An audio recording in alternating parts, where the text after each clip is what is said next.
Well, hello everyone and welcome back to the Convention Centre with me and my friends. All right, with me. Now, I hope you had a wonderful period of session conversations. I popped in and around our coordinators as they were broadcasting the different sessions, and wow, there's been some great questions, great conversation between each of you. So thank you for participating so wholeheartedly. I know that it's getting late in the day. We're probably starting to get computerized. So I just thought maybe, stand up, have a little bit of a stretch. And it was an opportunity for me to add to my biodiversity inputs into my display habit here. So a bug hotel.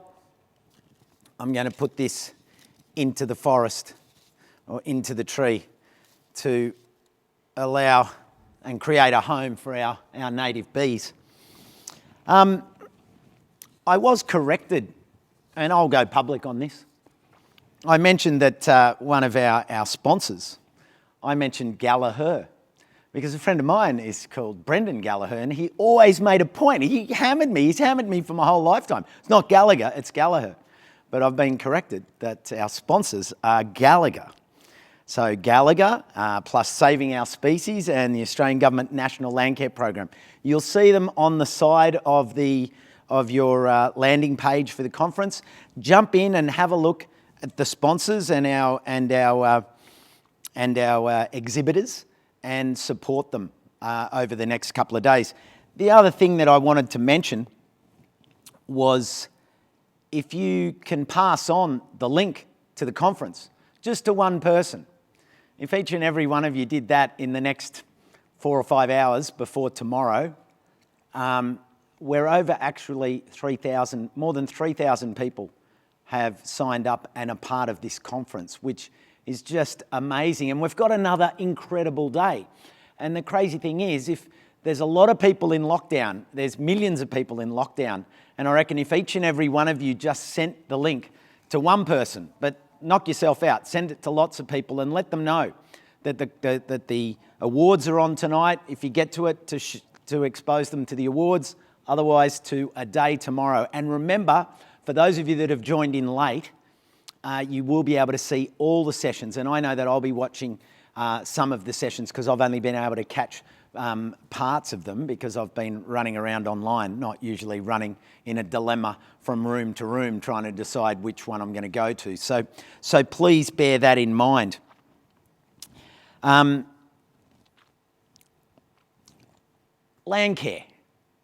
When you think about it, so many people have a limited perception of Landcare, and that's why the beauty of this year's conference going online for free has been to be able to bring as many people, new people, into the Landcare fold as possible.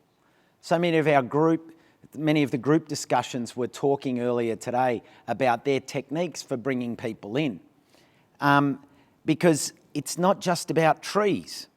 Landcare is so much more about that. It is about the sum of the whole, and there's more than the sum of the parts. The whole is more than the sum of the parts, as we've learnt. It's about caring for country, but it's also about caring for people. For those of you that know, KPMG Australia recently launched a report with Landcare Australia called Building Resilience in Local Communities, the Wellbeing Benefits of Participating in Landcare. I encourage you all to go to the Landcare Australia website, download it and share it as a wonderful example of the subtle ways that being involved in Landcare is so much more and goes so far beyond the actual activities that you do. It's those feelings and that mental well-being, that therapeutic aspect. So that's why our next panel has been put together to talk about this. But before I introduce them, we've got a little bit of a video that we thought we'd put on to lead you into our afternoon panel.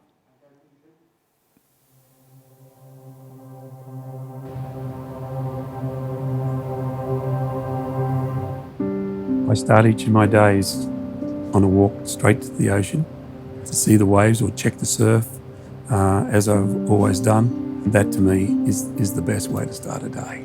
I'm Phil Heaton. We're here in Budgie with Budgie Beach Dune Care. The dunes were impacted heavily by rutile mining prior to us starting to do the restoration. Vegetation is critical in stabilising the dunes as best we can. We collected the seed stock as close as we could to the ocean edge. That gave us a greater chance of getting regrowth. So having our own propagation facility was integral to everything that we were trying to achieve. We have an amazing background of people that come along with us every week and dedicate their time. I feel absolutely honoured to be looking after these people. It's just a joy. My name's Robin, and now I'm retired and enjoying this. I feel safe with this group. I really do, because they're just like me. We look after the environment, trying to keep the dunes safe, and I think we all got a lot in common. I can be myself with this group and not pretend, you know. We met Phil, and he talked about dune care, and I thought, no, I've got to go down and join it. And I'm glad I did, because the growth is just amazing. Look at this. We'll probably come back in 2 years or even 12 months, and this will be all grown.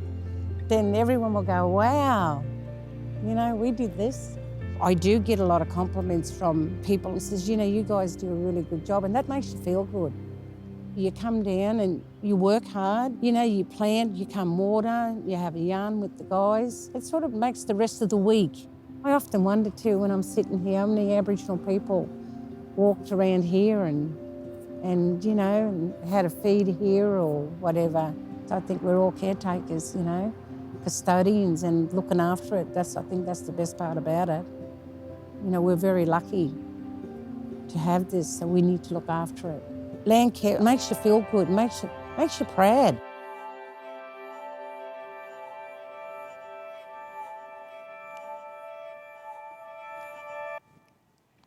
This afternoon's panel really is about not just that part of Landcare, but this part of Landcare. And it's a beautiful way to ease into the sunset of the afternoon. You only needed to hear Penny Gray speaking earlier, and to hear Robin's reflections there. This is about heart, it is about connection, and I'd like to welcome the speakers for our next panel, Wellbeing and Mental Health. It's being facilitated by Pip Job, and we have Dr. Jackie Shermer, David Newell and John Harper. Over to you, Pip. Thank you, Costa, and welcome to everyone. I'm Pip Job. I'm joining you from the central west of New South Wales at Dubbo. So this session is all about how Landcare contributes to our wellbeing and our physical and mental state. Over the last few years, we have all felt the grip of challenging times that have tested us, whether it be drought, natural disasters, or this current global pandemic. And that creates uncertainty. It creates crazy health directions where we have to isolate and do all sorts of things that disrupt our normal lives. And it's tough, and it's okay to not be okay.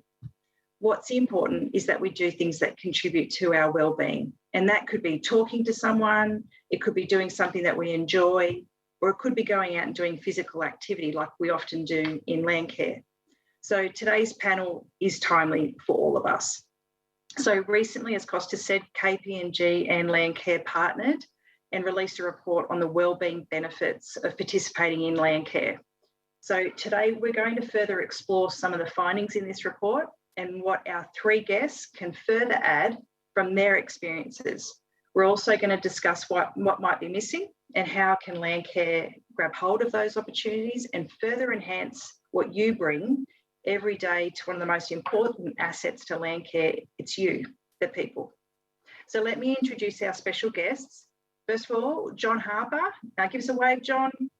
Oh, man from the heart. John is a wheat sheep producer from Stock and Bingle in the northeast Riverina of New South Wales.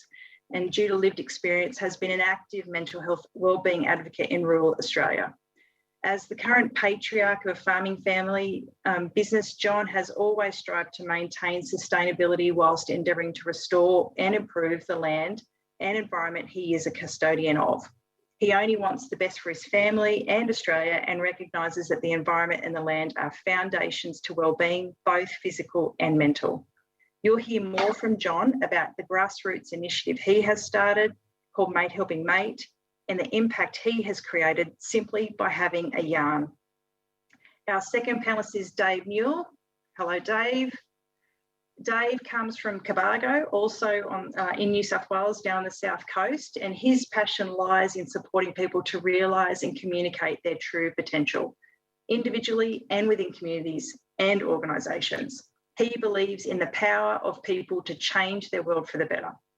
From an agricultural, natural resource management and rural community development background, his work has included 20 years with the public sector and more recently, a private consultant and personal and community coach. He's experienced at working with community groups and organisations, government agencies and local business, and supporting multi-stakeholder groups to find common ground and co-create positive actions. Dave's lived and breathed Landcare for a long time, and many of you may know him personally, and some of you may know him as Landcare Man, the man in Landcare lycra and a Kubra hat. I think you got the hat there, don't you, Dave? Oh, maybe. Let's wait and see. Oh, he does. There's Landcare Man. And finally, we also have Dr. Jackie Shermer. So give us a wave, Jack. Jackie is an associate professor in the Health Research Institute and the Centre for Change Governance with the University of Canberra, and leads the Regional Wellbeing Survey, which is an annual survey that has grown from 13,000 to 20,000 Australians annually, focusing on those living in rural and regional areas. The survey asks participants about the livability and resilience of their community and their own wellbeing and resilience. Jackie's personal research interests focus on understanding the social dimensions of natural resource management, and particularly how people's access and use of natural resources affects their health and wellbeing. So a pretty esteemed panel, folks. So enjoy the conversation, but also feel free to put any questions that you might have for the panel into your little chat bar thing. And we will come around to those questions a little bit later before we wrap up with some closing statements. So type away any questions that you may have for our panellists. In the opening video, you heard from Phil and Robin of Budgie June Care, which is located in the Central Coast of New South Wales. There was a common thread between Phil and Robin, and that was that Landcare has given them a sense of purpose and belonging. Phil said he felt honoured and that there was a joy in looking after a group of people. Robin said that she was proud of the work that she was part of and that she was looking after country that her ancestors had walked on. Landcare has given them a sense of purpose, so much so that it makes Robin's week ahead. Robin also explained the sense of belonging she has. She feels safe amongst this group of people with whom she shares a common interest, and she can be herself and not have to pretend. And she gets feedback about the work that she is doing and that the group are achieving, and that she feels proud of that. What price can we place on this? Landcare is so much more than planting trees. In the study conducted by KPMG on the wellbeing impacts of Landcare, they found a major strength in the layers of connection that people experience. 90% feel more connected, 86% feel more connected to their community, and 93% feel more connected to the environment. Almost half of all participants reported clear improvements in their mental wellbeing. This simple process of connecting people, community, and the environment gives so much. If we consider what this looks like economically, KPMG found that there is an estimated discount for avoided healthcare costs of $57 million, whilst improved productivity is $97 million for the whole Landcare population. This is a combined economic impact of a very conservative $154 million that Landcare provides as an economic public good outcome. So, Dave, you've been at the interface of Landcare for a long time, and have seen firsthand the environmental and sustainable agriculture outcomes that come from Landcare through their project works. You've been part of programs with Landcare that step aside from the hands-on activity approach and have focused on the people aspect. So please share with us some of these activities and what wellbeing outcomes you have seen as a result. Yep. And good day, everybody out there in virtual land, many thousands maybe, which is great. We can only see 4 of us, so we're having a conversation amongst ourselves. So, but glad to be here. I just want to acknowledge I'm sitting on Ewan Durangan's land down here at Cobargo, and just to pay respect to their elders, past, present, and emerging, and respect their connection to land that, as many of us understand, underpins a lot of the work that we do with Landcare as well. So thanks for the question, Pip. And I think there's probably just 2 or 3 sort of examples. I guess many examples when you've been in something for a long time, as some of us have. But this idea of designing something or running it, having a project that is really, while it might be steeped in some sort of Landcare outcomes, such as actually some physical hands-on work, planting trees or something like that, but actually designing it around mental, well-being and mental health benefits. So an example would be, actually I'll work from the front back, I guess. So currently involved in a regen ag group, a small group locally to this part of the world, and they're exploring ideas around regenerative agriculture and on their own place, and what it means to measure that and understand that, and build their knowledge and skills around that. And the project really is based around, in a lot of ways, the underpinning the groundwork of it is based around connecting together, sharing stories, building their connection with each other, their comfort level with each other, so they can actually start to speak more openly about what they're doing and their fears and their concerns, and be more, as the woman in the previous video said, can be themselves more. And I think this is a key point here of practicing that, exercising that muscle of how we can be ourselves together in groups. And of course, the benefits what I'm seeing in that are mirrored in the report as well, about sense of purpose, sense of belonging, more confidence, more motivation, etc. Another small example of with younger folk, high school folk, going to out to a joint project with the Crossing Land Education Trust down this way as well. A small little project, but and also environmental activity, hands-on stuff, but very much around the sense of purpose, the sense of connection, that I can actually do something, that they can come back and and they can see, oh, I actually did that 3 years ago, and look how big they are now. So that kind of familiarity with place, a sense of place, is really important in a lot of this work that we're doing, and underpins stuff. So and some of those young folks are coming back to subsequent programs and coming back, and some have made a career in environmental education and environmental work. So stemming from those places of that. I guess just finally to finish on the project a little bit different with Landcare groups, but also with other folks, other men, is the Tough program, or the Tune Up for Fellas program, which I got to work with Pip on, which was fantastic, and the Rural Resilience guys out of DPI, a 2-day program for rural men to come together and connect and tell story and check in with how they're going, learn some tools, and really start to be themselves. No bullshit. Was John might appreciate this, just sit and have a conversation and actually have no bullshit. We're not going to just be at the pub and talking about something that doesn't matter. What actually matters to us now. And these are things we all got to practice. But rural men, I think, are probably an audience that doesn't necessarily have the opportunity for that. And of course, all the things that have come from that program as well, which is really about building confidence, connecting with others, greater optimism and motivation for the future. And look, I'll actually say it, and I wrote this, and I had a little bit teary, I suppose, when I wrote this, but I think that program might have might have contributed to men maybe not harming themselves. So these are the kind of potential, I think, that when we bring in this kind of way of thinking into our projects, they can actually the sort of opportunity that can arise there. So thanks.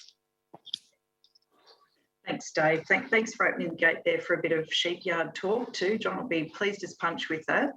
But you raise a really important point. The sense of purpose, sense of connection is so important. We should never underestimate it. And we don't know how many lives have been impacted in such a positive way from these activities that Landcare brings. So it probably leads me across now to John. So John, you personally have wrangled with the black dog, and as a result, you initiated the Mate Helping Mate program, which is all about connection through mateship. So you've travelled far and wide across Australia, telling your story and promoting the concepts of Mate Helping Mate and how communities can support each other. So can you share with us why you started Mate Helping Mate and why connection is so powerful to our wellbeing?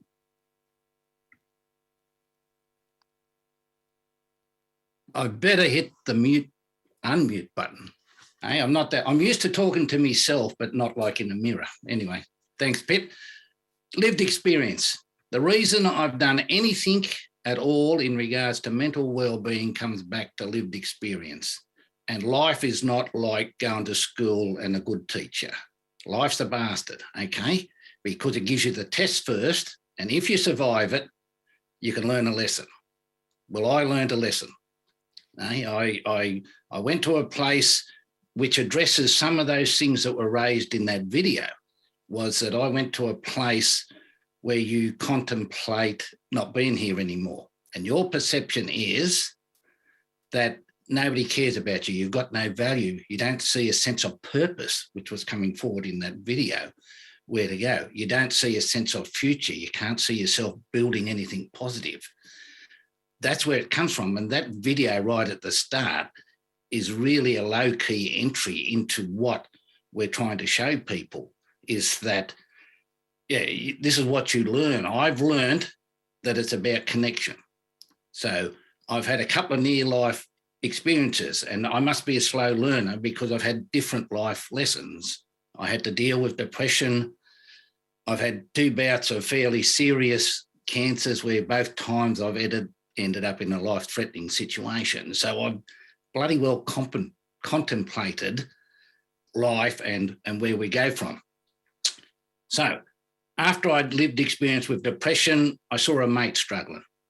So basically, I decided I'd help. I'd learned what got through my experiences was people helping me out. My wife, who proved to be my best mate, which at that time I didn't think so, the footy club, stuff like that. It's these connections that make a difference. And in doing so, I contemplated a lot of sayings that get floated around the community that all of you have heard. United we stand, divided we fall. Well, that's exactly where John Harper was. If I had a stuck on me Pat Malone and nobody, my best mate, my wife, blokes across the road, the footy club, didn't help me, I would not be here now. That's what I've learned. So when a mate's wife come to me and said that he was struggling, little Johnny in his wisdom decided, I know what to do. We'll connect. We'll go and have a chat. And it was that simple. And then what I've seen over the decades that I've been involved in is that we have a lot of experts spruiking it, and they're all telling the truth, and it's all coming around and it proves what we know. But really, when it comes down to it, people listen to their mates. So who best to get good advice from, or positive directions, or where to go? So, John Anderson was right this morning when he said, try not to catastrophize everything, and that's what we hear on the radio. We hear all of this shit going down, and we end up just contemplating that all the time. It just drags our well-being down. You think about it. If I'm in with a mate in a shed full of weathers that are stinking hard, He says to me, man, these are getting tough. We better get off our ass. That's it. We don't go on and on all day about how tough it is and we're never going to get out of there. Boom. It's this mateship and having this connection with your peers that makes a difference. And it is great that science is backing us up. Dani Gilbert, who's winding up tomorrow night, spoke on the ABC this morning, and she's an Indigenous young woman. And she said, perhaps science is starting to catch up with Indigenous practices and living in country. And I think she's right. I think up till several decades ago, Australians worked with the country. We lived with the country, a bit like our Indigenous partners, but not as good as them beggars. I beg your pardon. That was politically incorrect. Yeah, but not as good as our Indigenous friends. We tried to control stuff, and we've got to learn to live with it, to share. So the things that I say to people that work for me is this connection is Landcare. In moving forward, I think you've been cyclic. We started off at ground level. It was driven from the ground up. We've gone through a cycle where we've put more emphasis on leadership. And now I think we're coming back cyclic and realising that the grassroots, there's a lot of knowledge, a lot of strategies there, and we need to tap that. And that's what Matekeeper is about as well, is that's what we need for our wellbeing. So good on you all. And the best thing I like about this is I've got Jackie following me up, who is a research person and a science stuff. And I just think it's of great benefit for ordinary people like me to meet people and have the ability to hear her speak on our level here, because truthfully, I don't go looking for her. I don't read her stuff because I think it's going to be as boring as whatever you can put in there. But meeting her, you can see her, she's laughing, whatever else. Yeah. She comes from a different level to me. I'm base level, she's high level, but we have the same target. So well done. Thanks. Good on you, John. We're all human, hey? We all share some things in common. I can be boring too. So I guess, John, I love the concept of mateship. It's such a brilliant Aussie term and reflects everything from being in the trenches together during war through to hardships like we're experiencing in these last couple of years. So, Jackie, if I can come across to you now. So you've been leading research since 2013, and if I use some really crude mathematics, the number of people that you've surveyed, that means that you've heard from more than 90,000 individuals over that time. So a pretty rigorous resource base to understand. So I guess what I'm interested in hearing is what have you learned about wellbeing and its features in all of this research that you've led? Yeah, thanks for that. And I'm feeling like I've got a bit of a hard job to follow. I've got to try not to be boring. That's hard for an academic. Look, I'm really excited at the moment because wellbeing research has gone from being something, when I started, we said we were doing this thing called the Regional Wellbeing Survey, and I actually have been laughed out of a few people's offices, including in government and in private sector. A lot of people didn't want to talk to us about what we were doing. They thought that wellbeing was sort of, head off to a wellness clinic, have a massage, have a facial, light a candle, although I should point out I've got a candle in my office. And since in the last few years, we've increasingly been recognising that wellbeing is really seriously what we need to protect and invest in, because it's critical for a whole range of reasons. So we need wellbeing not just to feel good, but because with the challenges we face, we need to have good wellbeing so we can adapt and change as our environment and our climate change, and so we can face the challenges that people are experiencing. So in terms of wellbeing, the things we've been doing a lot of work into when we look at particularly land management and our connection to the environment, we've found that people who are able to do that connection to environment, people who are able to manage their land in ways that they feel confident really are environmentally sustainable, they've got a few things that go really well for their wellbeing. Doing that through Landcare, through other mechanisms like Landcare, can help us have social connection. So I think David and John have really helped us understand that. But I can't emphasise enough how important it is having social connection and having different types of social connection. So what's really important about groups like Landcare, helps us meet people we might never otherwise meet in our community, helps us make different types of connections. And that is what we're increasingly finding in research is important to wellbeing, is having diversity in your social connections. But some of the other things, as well as social connection, we can't forget the importance of, and here I'm going to get boring, John, self-efficacy. Are you excited by that? So when I say self-efficacy, I'm talking about feeling like you're able to achieve the things that are important to you in life. That is so critical to wellbeing. It's one of the key predictors of outcomes in terms of our mental health. And increasingly, we are seeing a lot of people who feel very helpless in the face of some of the changes that they're seeing in the world around them.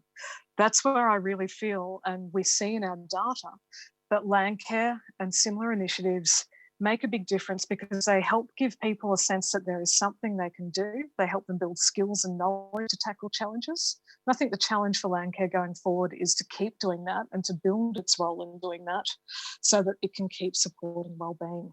I could go on for ages about all the other ways Landcare may support wellbeing, and we know connecting to nature, spending time outside, there's so much evidence that it makes a big difference. But interestingly, connecting in a way like this online when we're stuck with lots of people in lockdown is also really good for our wellbeing. I'll pass over to you again, Pip.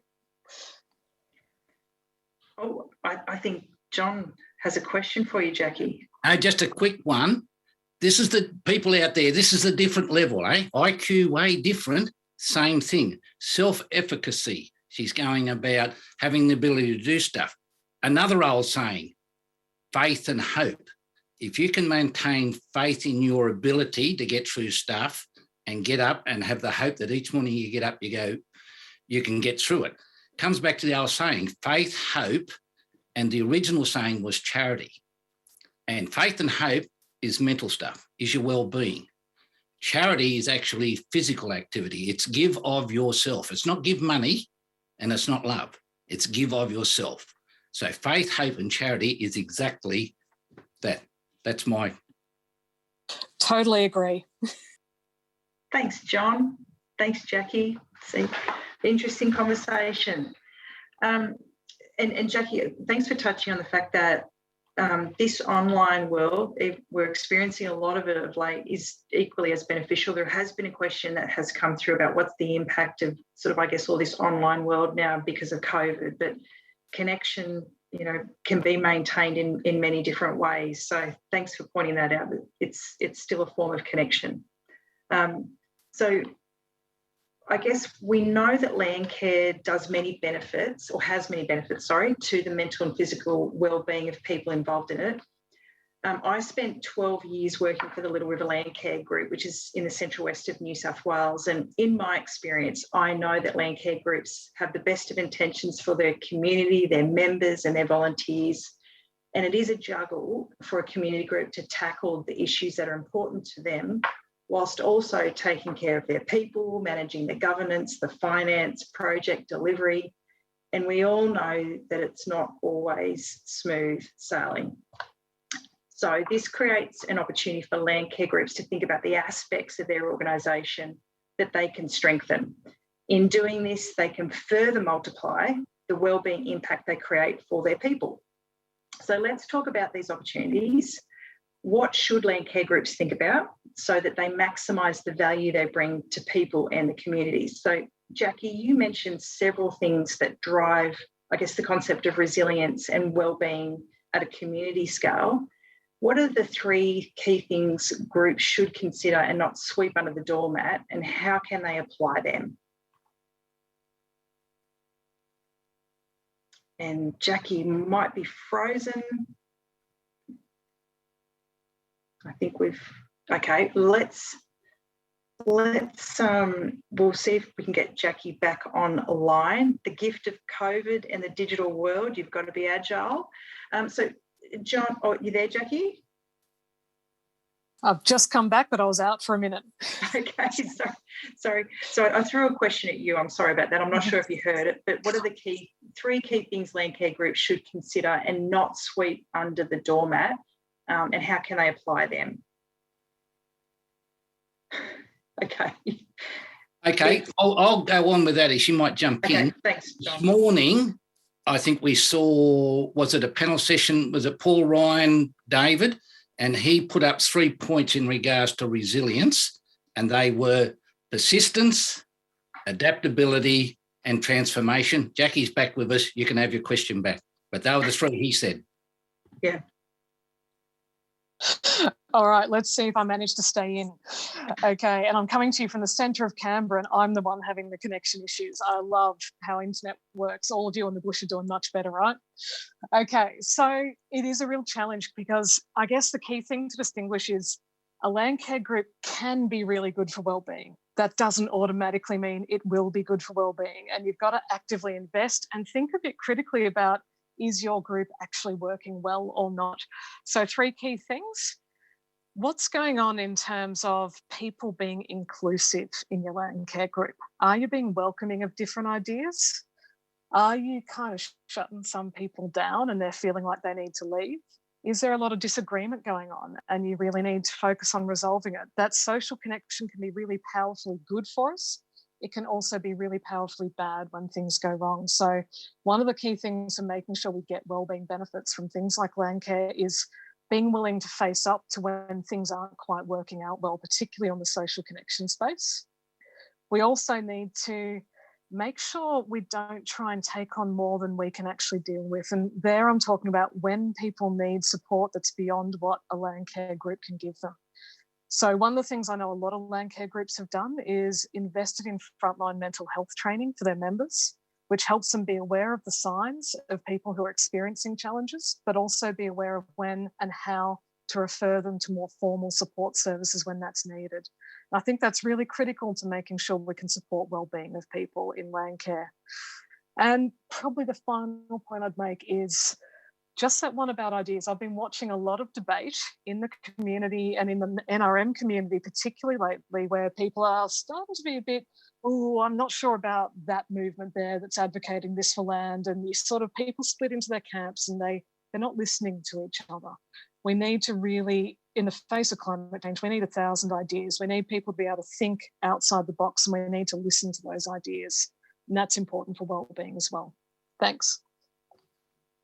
Thanks, Jackie. And nice comment there, drops into a question that was asked in the question section there about the importance of caring for those who are doing the caring, and should Landcare be investing in things like mental health first aid for their workers or those that are doing a lot of caring. So a really great point is sometimes knowing what are our boundaries and how do we caringly actually pass someone on to the next stage of where they can get the right help. So really important point. John, I'm going to come back to you now. So I first came across you in the millennial drought, so many droughts ago, hey?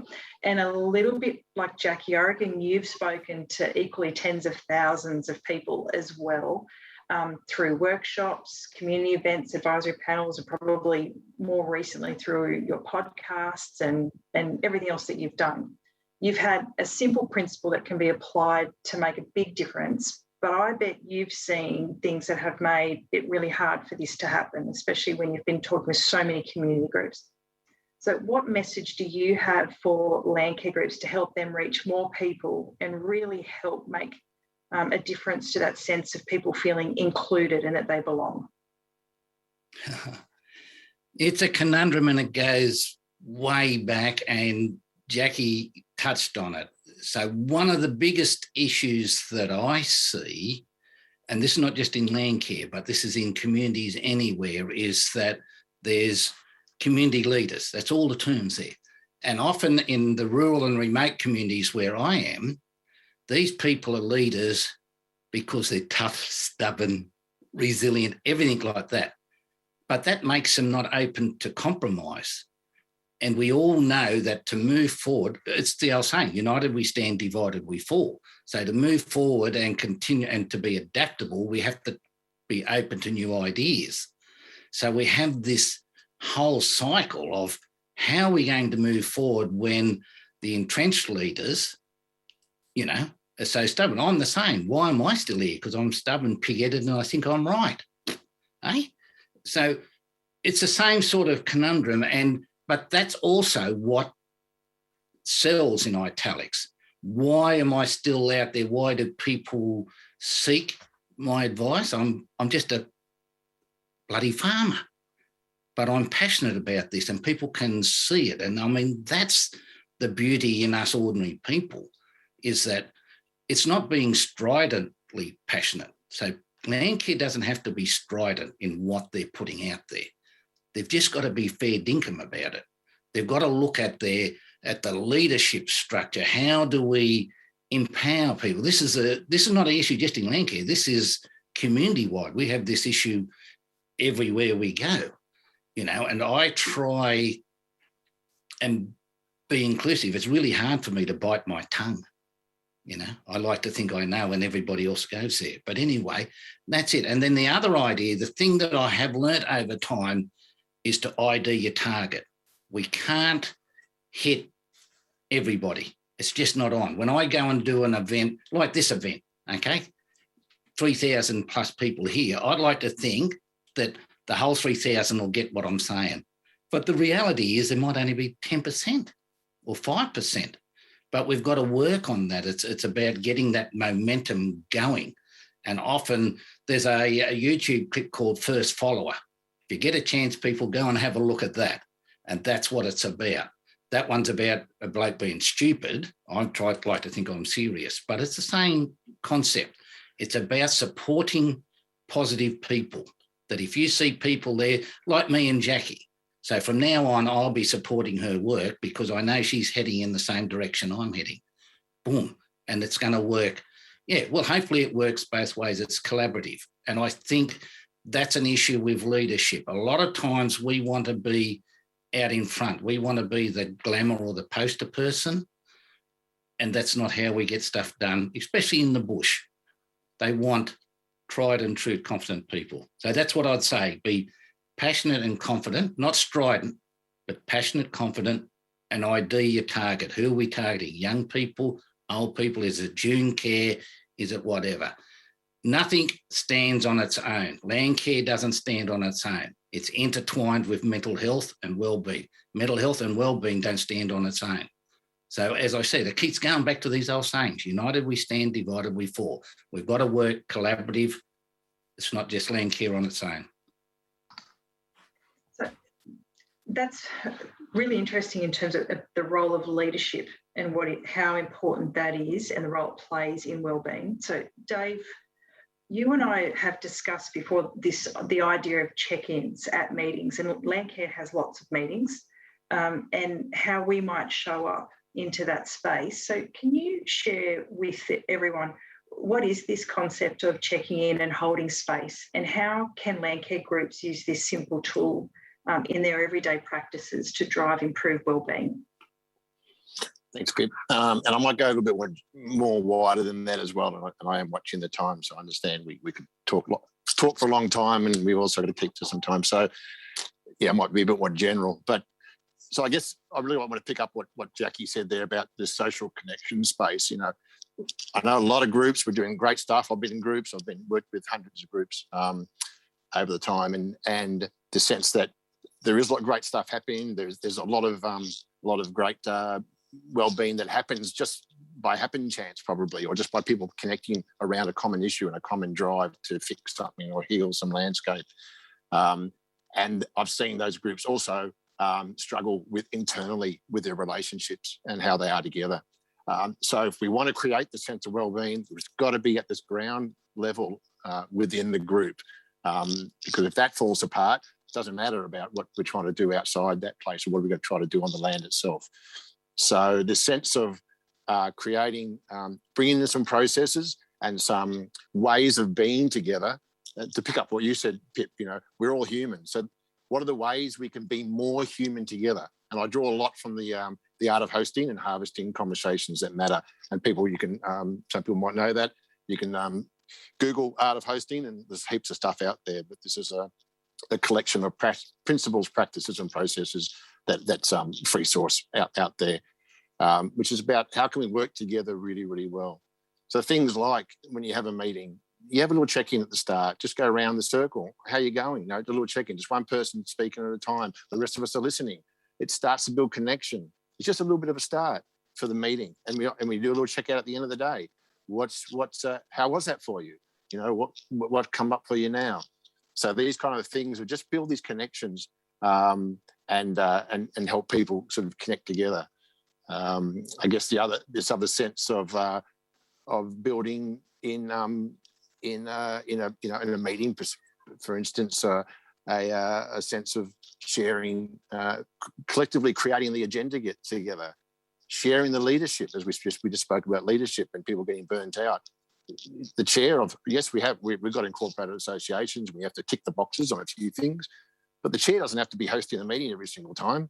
Someone else can do that. Or we can share these kind of ways of working together. So we can still have good governance at the same time of having not having to have 3 people sitting at the front of the room, being the office bearers and everyone else listening from the pews.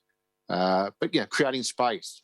It's hard to have a really great connection in a I have to say, Pip, maybe in that room that you're in that office space with no windows, natural light in a comfortable place. Shearing sheds are good, or whatever it is. But this sense of that we can create this way of working together. There's lots of processes out there that you can actually bring in to just bring in so we can be more human together. We can deal with issues as they arrive. It's more enjoyable, and it creates a greater sense of connection and belonging in that group. Allows that transparency to come in. If we can all operate from these common principles. Yeah, thanks, Dave. It's a lovely concept. There's so much more that we can do than old-fashioned techniques as Landcare groups, really leaning into what we know is good practice, good healthy practice for the people that are in our organisations. I think there's an interesting question has come in to the question box, which I think frames us nicely to sort of our next stage of this conversation. So the question's been about KPMG report is now showing us that there's these outcomes and has even put a cost on some of these benefits of Landcare. So, and the question is, does this create an opportunity for government funding through different avenues? So the next stage of the conversation here is about how do we start to capture this impact, tell the story so that it does become part of the leveraging piece that Landcare has. So we know that Landcare has a tool shed that's often got potapoogies and shovels and soil test kits and salinity probes, all sorts of things.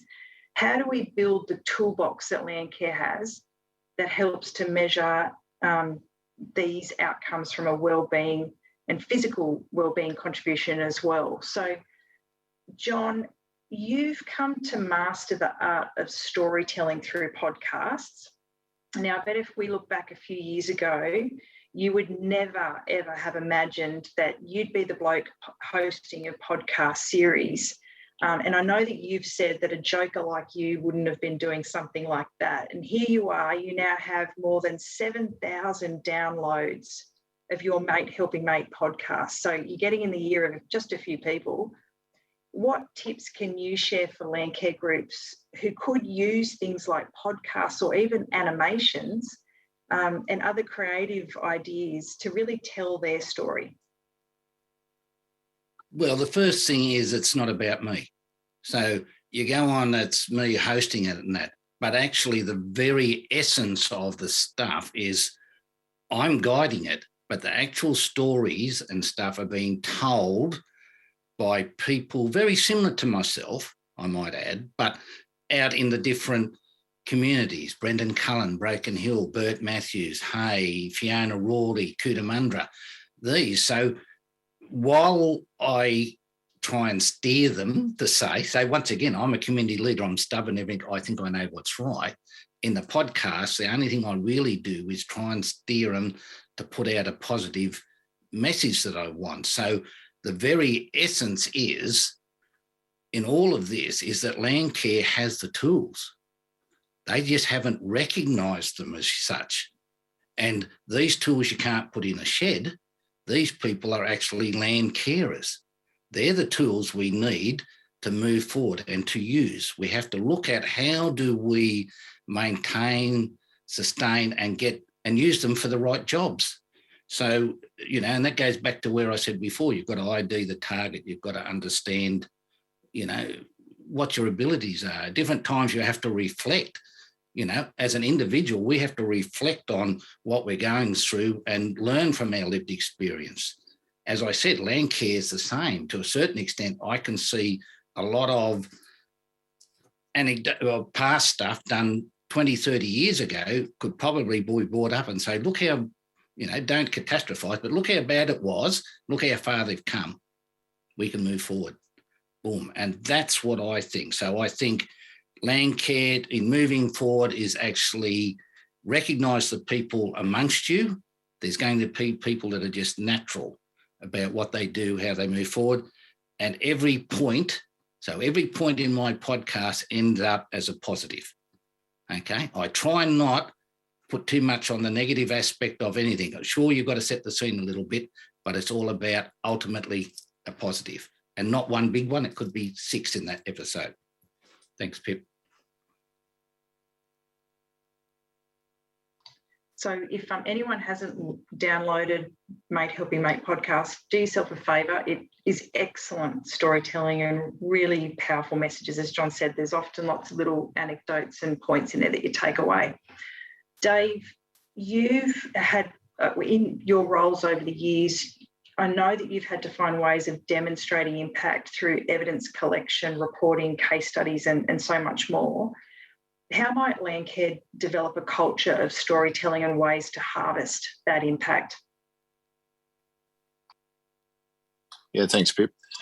Yeah, this has always been a tricky one, hasn't it? Especially this way of how do we show impact, these social impacts or these wellbeing impacts. It's easy to measure trees and measure kilometres of erosion site done and things like that, but these wellbeing impacts, it's always been a bit of a bugbear, hasn't it, with funding bodies, etc. And it's so important. I think I'd like to reframe it a little bit, I suppose, and start to think about how can we tell stories for ourselves? What will benefit ourselves as far as this storytelling goes? And then we can extrapolate that to give to people that need it at times. But how do we spending time to go, what do we want to, why do we want to do this? What do we want to tell us? What do we want to harvest? What sort of information do we want to gather from all this good work that we're doing? We've been a group for 1 year or 20 years. We've done these good projects. Let's actually tell some story around that. Let's stop at times that mark maybe an end of a project or the AGM. You do a little bit of a session on you do your AGM business, get that out of the road, and then you do a session on telling stories around what's the year been for you, what's come out, what have you learned, what are your insights.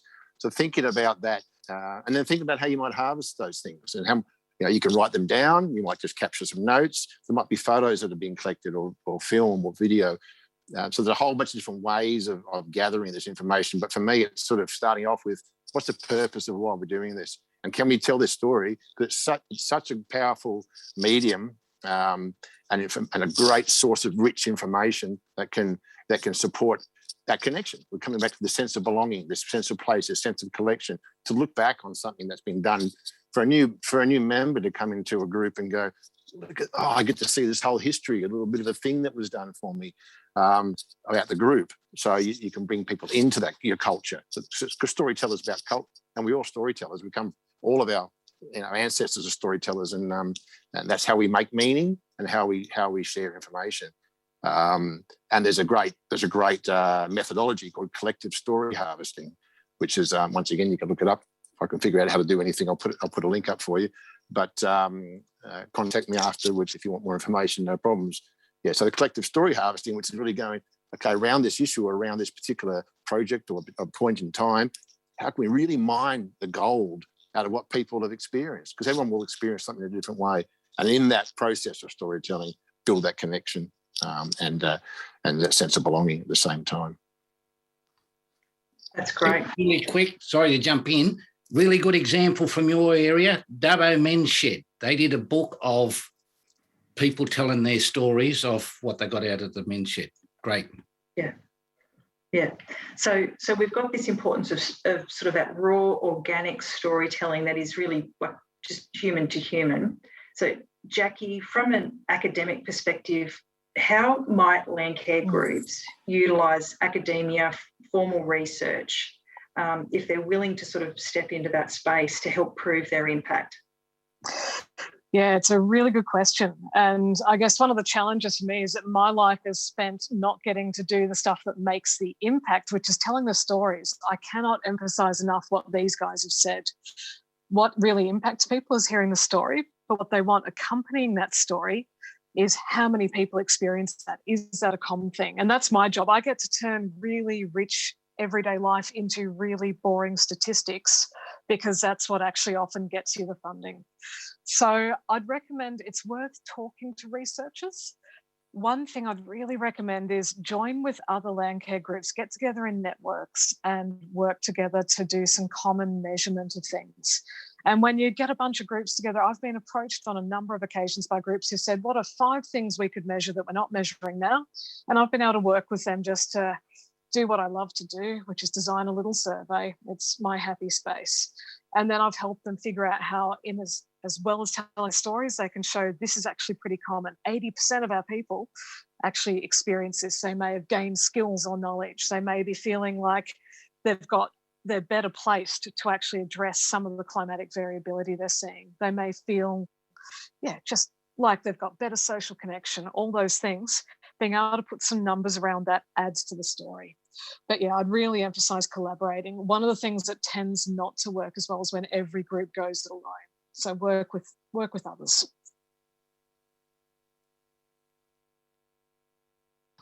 Sorry, my mouse just didn't want to operate then. I thought, uh-oh, can't get off mute. Thanks, Jackie. I think that's some really good tips. I think anything that's always important is how do we take some tips away so that we can start to apply these things. I know, having been involved in Landcare group before, you're always looking for ideas. So hopefully there's been a couple of ideas just in there in itself. Quite naturally, we seem to have, I hope, answered some of the questions that are sitting in the inbox. I just want to come back.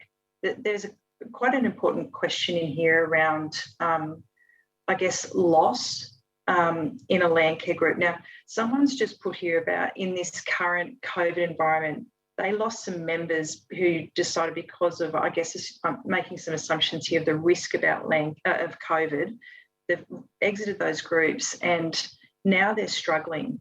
And I guess there's probably similarities here between when a farmer retires and sense of identity. Is how might we manage that sense of identity in Landcare groups as an important wellbeing in terms of succession? So, Jackie, I might just throw the question to you. Yeah, it's a really important one. And we're seeing so many community groups trying to tackle how do we manage COVID? And there's sort of a couple issues. How do you manage the impact on you personally when you can't engage with the group the way you're used to doing it? And then what's the impact on the group and how can they maintain their activities? So I guess, how can we create a Landcare identity that we say is part of your identity even when you leave? We can probably learn some lessons from a study a colleague of mine did on farmers who left farming and how they protected their wellbeing when they left farming. And a lot of that was around saying, being a farmer, there's a lot of things about being a farmer I then apply in the next things I do in my life. It's taught me so many skills and resources. But I'm thinking that example you gave, one of the biggest bits of advice is for Landcare groups, what are the ways you can maintain connection and encourage people to stay connected even when they can't get out in the field? So can you have the online meeting? Can you have a few different things like that? Because the groups we're seeing succeed in COVID are the ones who are managing to be pretty agile. And I work with a lot of NRM groups and a lot of physical activity groups. And a lot of them, it's the ones who are, say, organising an online seminar, organising a social catch-up, doing those things online just to try and keep people together, or organising phone trees, just saying to people, you don't need to leave. There are other ways you can stay connected with us. That's really important as well. Great. Thanks, Jackie. I can see that Costa is applying his bearded pressure onto us to let us know that we're coming up for the big axing here, but just to hold the screen and national podium because we can, I would just like to take this opportunity to quickly ask our 3 guests what are your top 2 messages that you would just like to emphasise back to our Landcare group before we go? So, Dave, over to you. In 3 words or less. Okay, so do some groundwork within the group. And I know lots of groups have been existing for a long time, and some might be new, some might be older. Revisit how you are as a group, your purpose, your principles, what's important to you, what do you stand for, and your processes around that. Review that. It's not set in stone. And tackle the hard issues.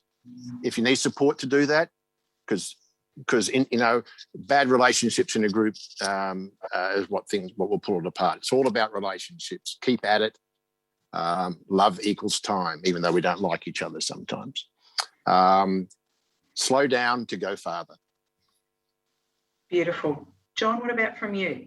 Yeah, all right. Quick as I can. Reflect. See where you've been and think about where you want to go. Okay, regards to that story of loss, it's the same thing. Reflect on how good it was. Why was it so good? And some of it's going to be about connection, and it's a sense of belonging. Remember right at the first video? So it's about showing care. So that person, if you show they care, you don't have to connect like this. It can be a letter, whatever else. So reflect. And the other thing is discuss. Don't talk. Discuss. Actually consider what you're saying. Yeah. Jackie? All right. One thing I'll add to that is celebrating failure.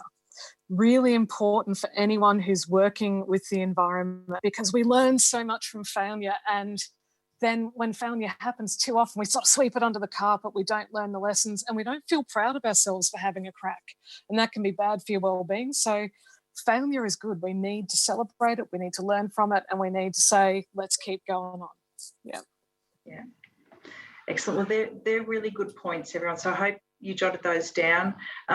Before we just close out, there's a lovely quote that I would like to read to you that comes from the KPMG report, which I think kind of brings all of this back in around together, which is, and I don't know who to attest the quote to, because in the report it's anonymous, so I'm assuming these are true quotes, but enabling people to participate in activities that provide feelings of empowerment, belonging and purpose.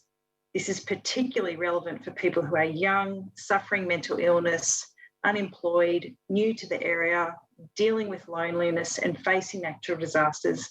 Landcare provides people with as much human interaction as they desire and an avenue to be in nature. So I'm sure that Landcare will share with all of you the link to find this really critical report. There's a lovely summary if you don't want to read the entire thing, but so much evidence about the wellbeing contribution that Landcare makes to the whole of the nation. So thank you for joining us. Costa, I hand it back to you, and keep COVID safe, folks.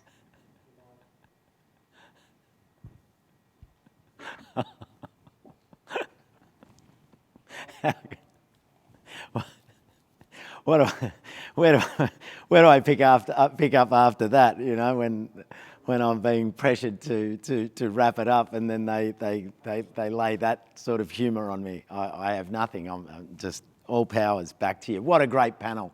Thank you, David. Thank you, Pip. John, what do I say? And Jackie, that was really a wonderful exchange, and that could have gone on for hours.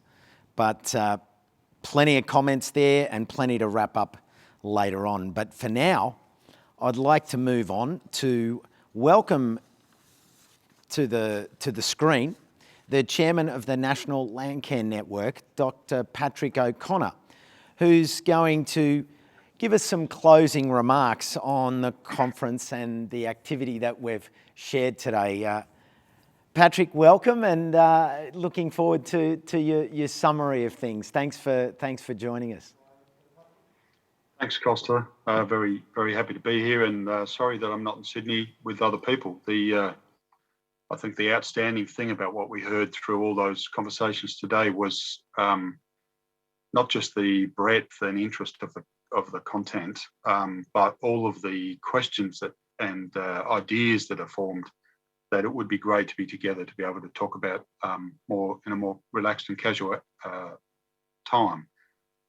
I would like to just acknowledge that I'm in Adelaide and I'm joining you from the traditional lands of the Kaurna people, and I'd like to pay my respects to their elders, and really just flow on from what's been said there. I mean, that last session with Jackie, David and John and Pip, really, it would take me more than the time I'm allotted to summarise that.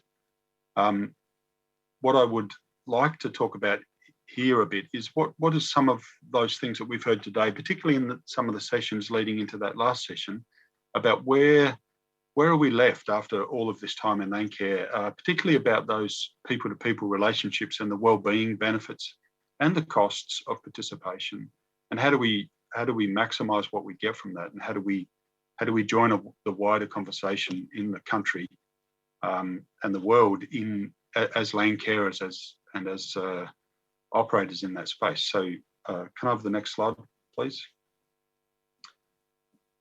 So what the conference was designed and put into some themes. And so some of those themes present us with a kind of instrumental view, if you like, sort of mechanistic view of Landcare.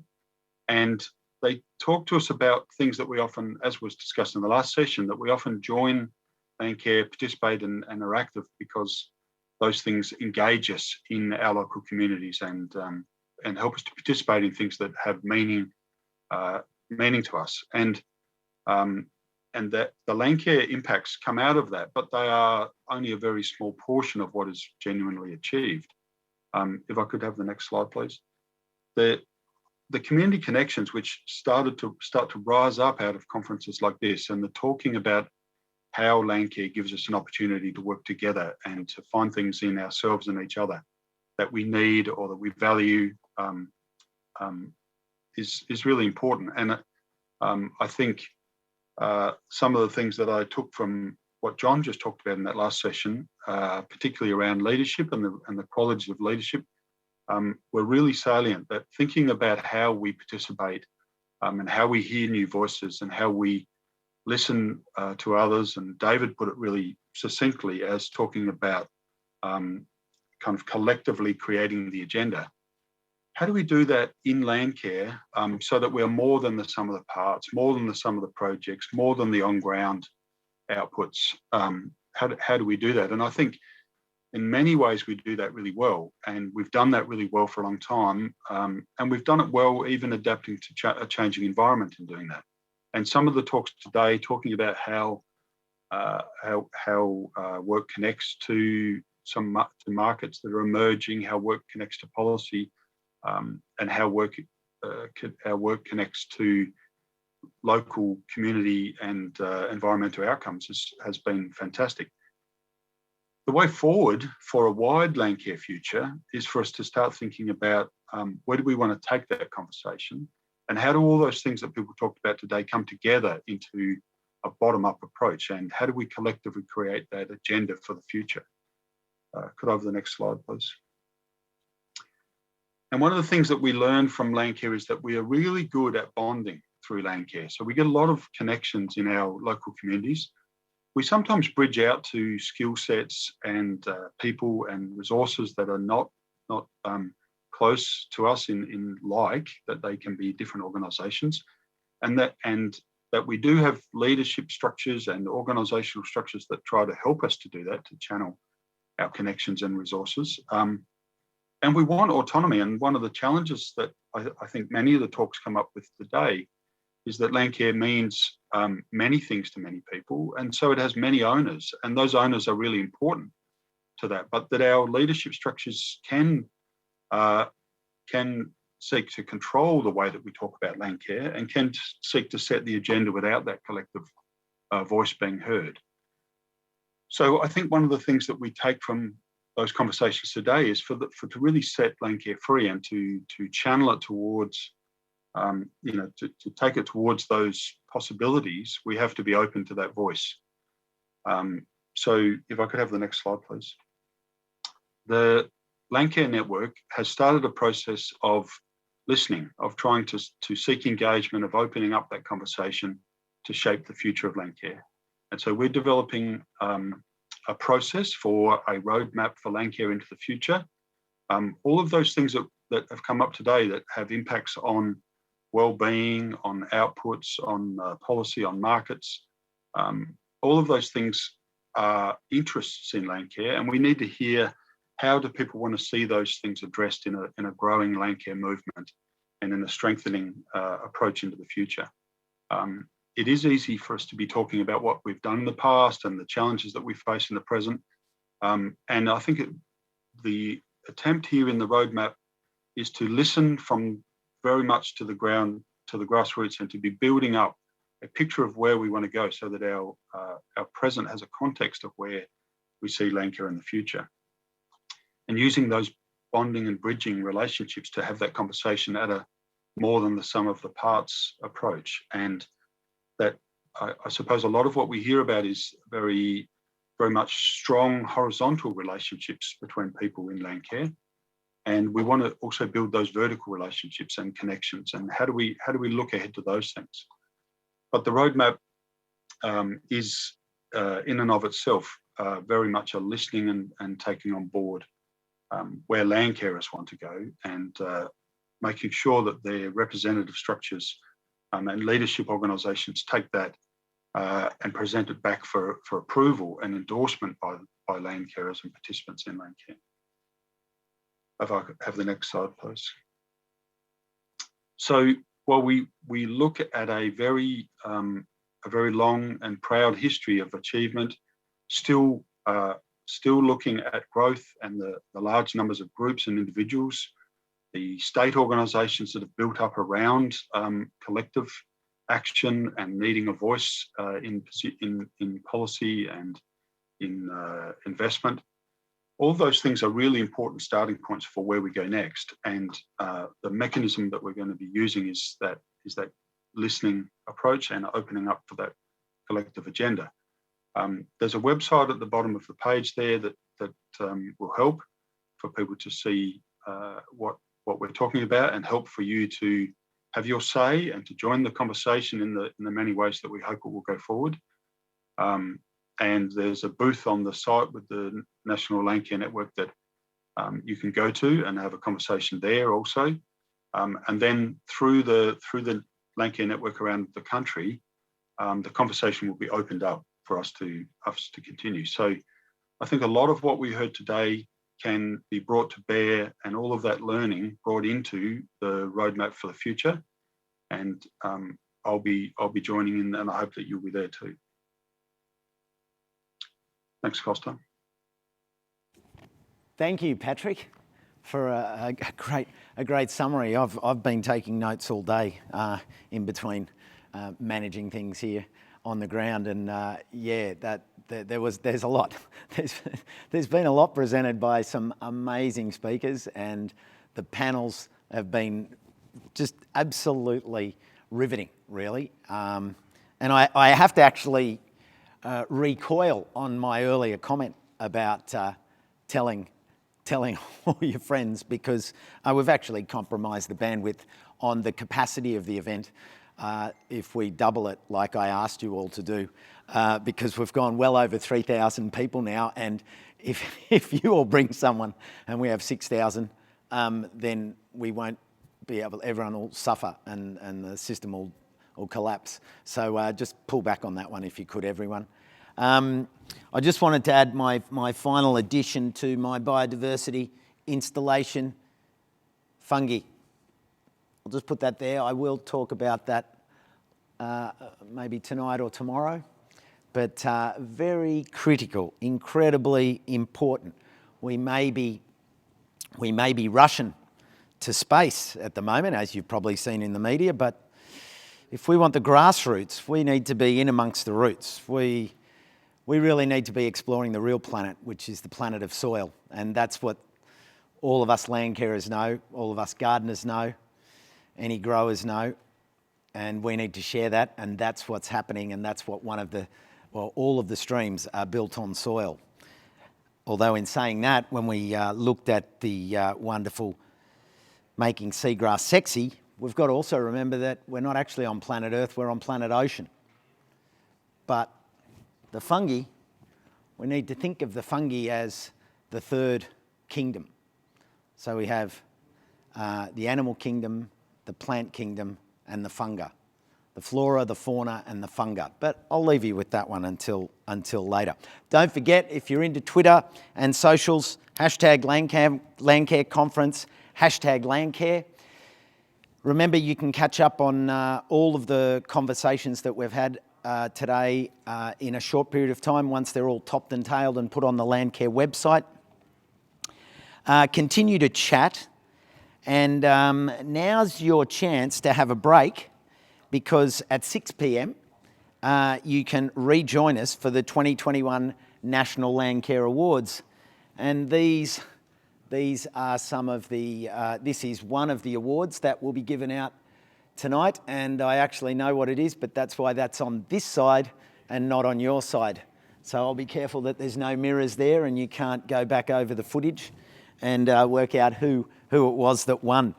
But yeah, so from 6 p.m, I'll be slipping into some evening wear, ready to host that. And there's some wonderful nominees from the states who are all participating in the national prize giving and awards. Tomorrow we kick off at 9:30 back here online. So remember, I'll be giving you I won't give you homework, I'm just giving you clues that I will expand upon later in the day, later tomorrow. So have a great evening with the awards. Join us at 6 o'clock, but between now and then, have a break, go out for a walk, prepare some dinner, do what you need, and join us over dinner for the awards. They'll run from 6 till 7:30. So that's pretty compact part of the evening. There's some great awards. Can't wait to see you then.